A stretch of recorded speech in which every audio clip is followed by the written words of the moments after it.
Nalimpungatan ako dito kay Mrs. Nagtaka ako kung bakit ang saya-saya niya. Di ko alam kung anong dahilan pero sige. Kamukha niya lang si Sarah Heron mo pero Japik yan. At totoo, virtual assistant yan at ang gabi, o naman, nagmamanis ng aming small coffee shop dito sa Paranaque. Hanggang sa isang araw, nakadiskubre kami ng coffee mix na sa amin nyo lang talaga matitikman. At doon na nagumpisa ang lahat. Fast forward tayo 1 year after our business success.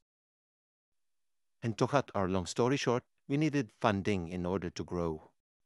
Naisip namin ni Mrs. Pwede kaya namitin yung fortuner namin para makakuha ng funds.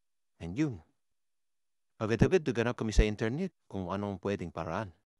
Boom! We found ORCRloan.com na affiliated pala kay Autoloan Philippines.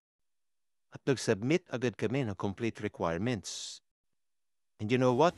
Just 2 days, patid na kami na 400K na kailangan namin. Inamin na kailangan talaga na ganun-ganun lang kabilis ang proseso nila.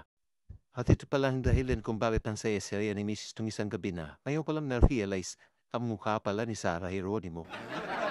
Oh, kayo dyan na negosyante rin tulad namin ni Mrs. Need you rin ba ng funds?